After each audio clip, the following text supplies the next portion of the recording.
I know, it sounds crazy. You're an average body weight and you're within the normal range of the BMI chart, and yet your doctor just told you that you're either pre-diabetic or a full-blown type 2.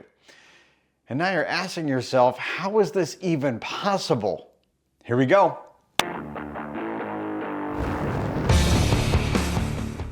Now let's get some housekeeping done before we start. I'm confining today's topic to strictly type 2 diabetes, the chronic illness that's lifestyle related and potentially reversible, and not type 1 diabetes.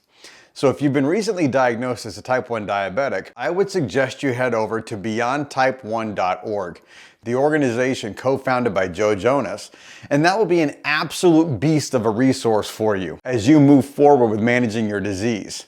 And I've linked that in the show notes. For the rest of you, let's get right into it. Can you be skinny and have type 2 diabetes? And I'll save you some time and not make you wait to the end of the video. The answer is a resounding yes. And if that's all you needed from today's topic, feel free to jump off here and continue to scroll through your For You page. However, if you're curious as to how that's possible, stay with me. I think I can knock this out pretty efficiently, say 4 to 5 minutes max. And in the end, I'll let you know the single best way to determine if you're actually at risk yourself. We've got some terms we're going to need to learn first, and I was shocked these even existed when it came to how doctors and other medical practitioners discuss us and our body compositions. And you can Google them if you don't believe me. There's entire YouTube channels dedicated to these acronyms as well. The first is TOFI, or TOFI, which stands for thin outside, fat inside. And the other is MONW, which stands for morbidly obese, normal weight. Shocked?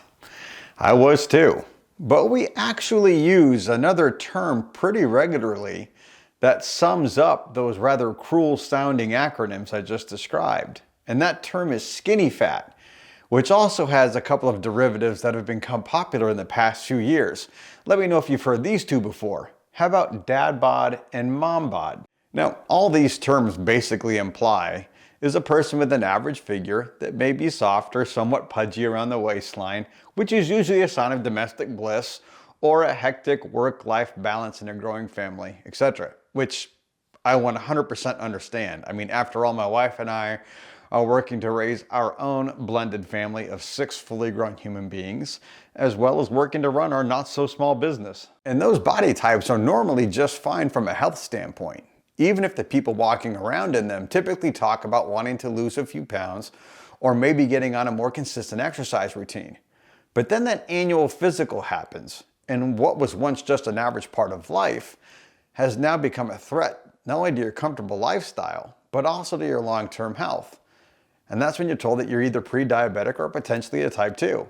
So how's this even possible? Thinness, or being skinny, is only part of the overall body composition equation. Muscle mass and the lack thereof is another critical component.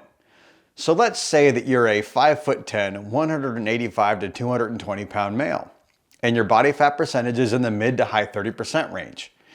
You have the exact same elevated risk for type 2 diabetes as somebody who's 80 pounds heavier than yourself, but also in the mid to high 30% range for body fat. I've mentioned this before in the video that I did linking BMI and type 2 diabetes, which we'll post up here. I referenced the need to follow up on a poor BMI score with an in-body scan or some other consistent and reliable way to determine your body fat percentage. And here's the last wrinkle I'll introduce into the story. You see, not all body fat is the same. When we talk about body composition and the types of fat that put you at major health risk, we're talking about visceral fat, the kind that clings to your midsection and suffocates your organs, leading to all the traits of metabolic syndrome: high blood pressure, high cholesterol, fatty liver disease, heart disease in almost all of its forms, insulin resistance, and diabetes.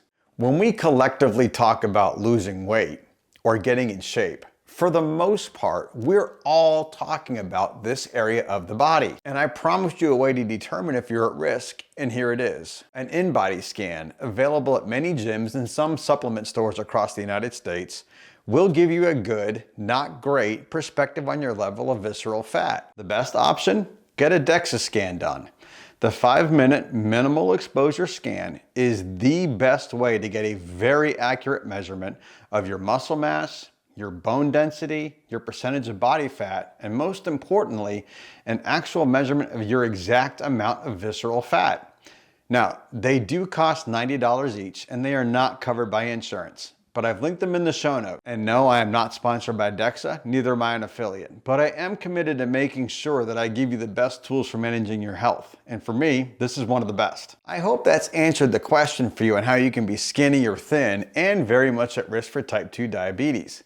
Now, what do I want you to do with this information? Well, if you're at risk or already actively managing your type 2 diabetes, consider getting a DEXA scan done and then follow up every 4 or 5 months to make sure that the work you're doing to manage your disease is actually having the impact you need it to.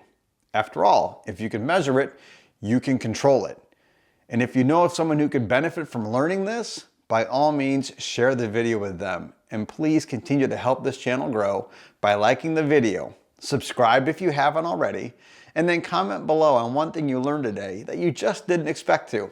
If you've made it this far in the video, thank you for watching. I'll be back next week with more. But in the meantime, keep your spirits high, keep your blood sugar steady, and I will see you in the next one.